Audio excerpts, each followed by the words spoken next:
Para quem conhece a sonoridade de Kylie Minogue nos dias de hoje, não imagina que há alguns anos atrás, para ser mais exato, no seu 6º álbum de estúdio, a cantora da Austrália trouxe uma sonoridade muito diferente, falou muito sobre a sua vida, mas também foi muito criticada pela imprensa e pela indústria, trazendo uma sonoridade que era diferente para a época e para uma cantora que ainda estava tentando emplacar o seu nome na indústria e na fama. O 6º álbum de Kylie foi bastante criticado e até mesmo a cantora não aguentou tanto as críticas assim. Eu trago para vocês hoje o vídeo review do álbum Impossible Princess da Kylie Minogue.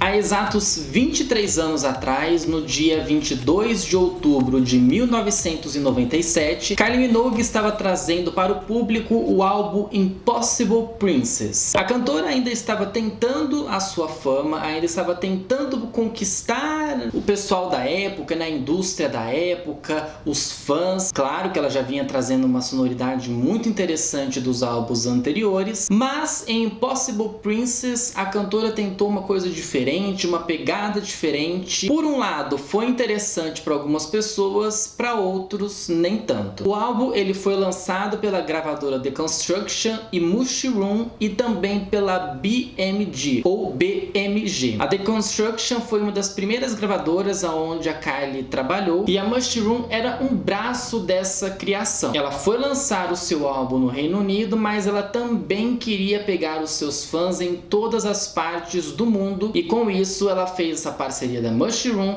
e a BMG também entrou nessa jogada. O álbum na época contou com bastantes colaborações e também grandes produções e autores dentro de suas músicas. Kylie foi creditada em todas as músicas, mas ela contou com participações como Dave Ball, James Dean, Brothers in Rhythm, Jay Burnett, Rob Dougan, David Eringa e Ingo Valk. Eram grandes produtores na época, alguns mais conhecidos do que os outros, e que ajudaram Kylie na época a lançar este álbum, tanto para o Reino Unido quanto para todo o mundo. O principal público da Kylie durante todos esses anos e até mesmo nos dias de hoje sempre foi a parte da Inglaterra e boa parte da Europa. Como singles desse álbum foram lançadas as músicas Some Kind of Bliss, Did It Again, Brief e Cowboy Style. Agora, o que a gente traz dessa sonoridade? O que vem desse álbum que ele foi tão marcante, mas ao mesmo tempo ele foi tão controverso na carreira de Kylie? Primeiramente que ela já estava no seu 6º álbum, mas ainda faltava alguma coisa para ela emplacar na época. Muito da imprensa naquele momento falava que a Kylie era mais uma, que ela não mostrava uma grande sonoridade, que ela não trazia uma coisa de diferente para o público, e eles estavam esperando alguma coisa que ela, sei lá, inovasse,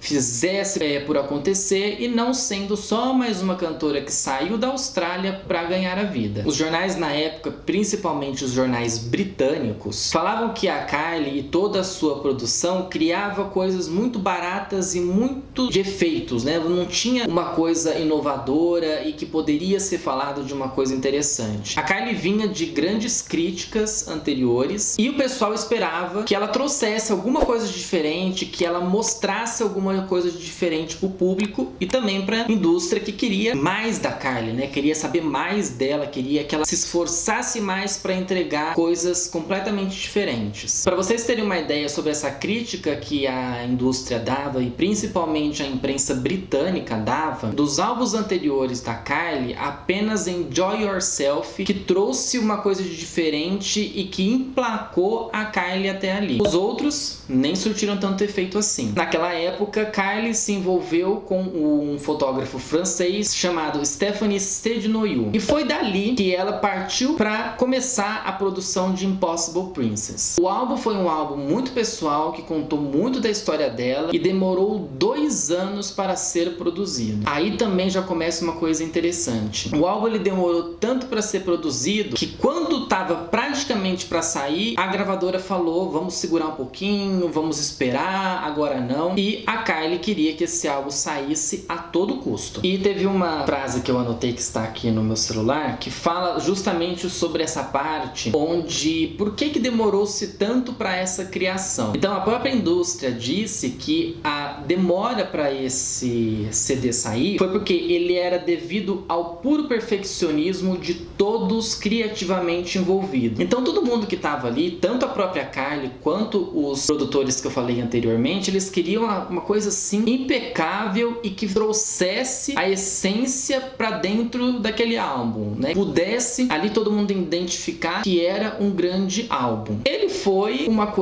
experiência interessante para Kylie, onde ela falou um pouco da sua vida, mas a imprensa esperava mais. Impossible tem as referências do trip hop, do técnico, do drum and bass, do experimental, do jazz e do indie rock. Tem gente que fala até que ela trabalhou muito nessa parte do rock e que ela quis jogar muito dessa referência, né, dessa referência que ela tinha para o rock, para que esse álbum fosse uma coisa diferente e que trouxesse a Kylie realmente para o mundo afora. E aí nós podemos analisar que as músicas desse álbum, elas falam muito sobre a própria vida da Kylie e de experiências que ela teve ali. Então aqui, por exemplo, no que a gente pode analisar sobre a música Breathe, era sobre ela respirar ar puro e também de uma viagem que ela fez para o Japão, aonde ela pôde respirar um ar puro, aonde ela pôde se identificar com as coisas, justamente pelas críticas que ela vinha recebendo. Então tudo ali contava um pouco sobre ela. Os limites pessoais inspiraram ela a lançar a música Dreams. Seus relacionamentos tiveram influências nas músicas Cowboy Style, Say Hey, Drunk e também na música Through the Years. E de todas essas experiências, né, de todos esses relacionamentos, dessas experiências que ela teve, ela pôde trazer isso para dentro do álbum. Teve até algumas músicas que tinham uma sonoridade já mais para pista de dança, mas a Kylie ainda não era focado nisso. Ela foi focar em músicas mais para balada, para pista de dança. Mas esse disco na vida dela, como a gente pode analisar recentemente, muito tempo depois, um pouco depois que ela encerrou ali o álbum Impossible Princess, que ela nos trouxe uma coisa diferente. E o encarte do álbum, que é a Kylie sentada, ela tá numa posição diferente e há um círculo em volta dela. Depois eu ponho a imagem aqui para vocês conferirem. Tem meio que um círculo em volta e ela parece uma coisa meio alienígena, meio andrógena. Ela tá bem diferente dos dias de hoje, né? Tudo bem, ela envelheceu nos dias de hoje. Por mais que ali fosse uma Kylie jovem, a gente teve uma coisa de diferente ali. Então o próprio Stephanie que fez a foto e que orientou aquela montagem, a referência do Stephanie para fazer essa montagem era de toda a cultura japonesa e também do cyberpunk. Então tudo que ele pôde achar ali, que ele pôde colocar de referência da cultura japonesa e do cyberpunk, resultou nesta capa que nós temos, que é uma capa que eu acho que é uma das grandes referências da carreira da Kylie, uma das capas mais inconfundíveis e mais marcantes da carreira da Kylie. Ao mesmo tempo que a capa marca de uma maneira boa, o álbum nem tanto. E aí que a gente entra nessa parte sobre o álbum. Ele foi bastante criticado pela imprensa na época. Por mais que todo mundo esperasse uma coisa diferente, o diferente realmente não aconteceu. Houve avaliações boas e ruins dentro do álbum. Teve algumas partes, né, parte da imprensa que achava que ali era uma mistura de muitas coisas e que não se falava nada. E teve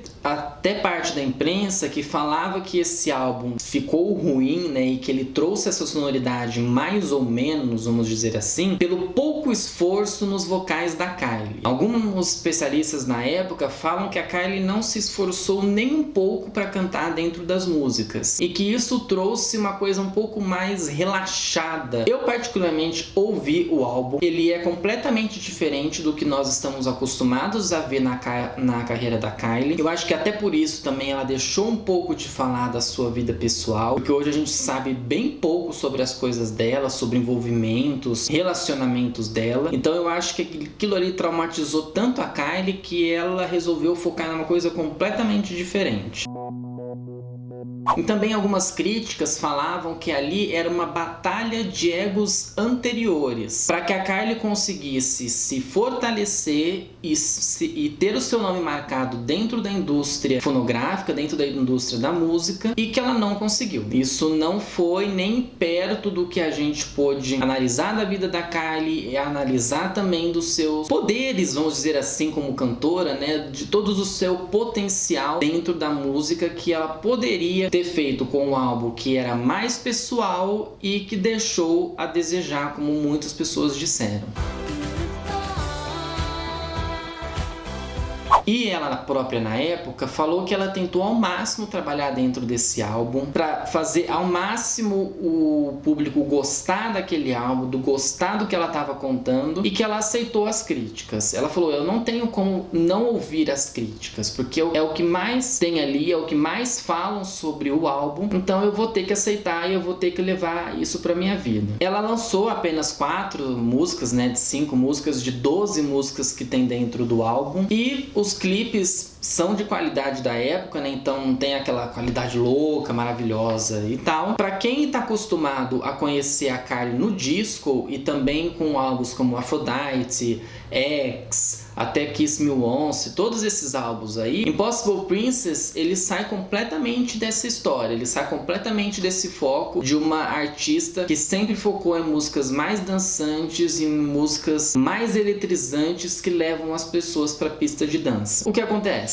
posteriormente a isso? Qual que é o futuro da Kylie a isso? Em 2000, 3 anos depois do lançamento de Impossible Princess, e ainda pegando um pouco dos resquícios das críticas que ela recebia, ela lança Light Years, um dos melhores álbuns de sua carreira, e é ali que ela responde para todo mundo o que ela queria realmente passar. Então, dali pra frente, depois de Light Years, é só história, que a gente sabe muito bem que a Kylie deixou um grande legado para os artistas, para todas as referências que os artistas têm, tanto do pop quanto do eletrônico, tanto do disco, das músicas de balada. É a grande referência nos dias de hoje, como muitas outras artistas são referências nesse estilo de música. Eu espero que vocês aí de casa possam ouvir esse álbum. Eu tentei trazer ele fisicamente aqui para mostrar para vocês, mas é um álbum muito difícil de achar, e da mesma maneira que ele é muito difícil de achar, ele é muito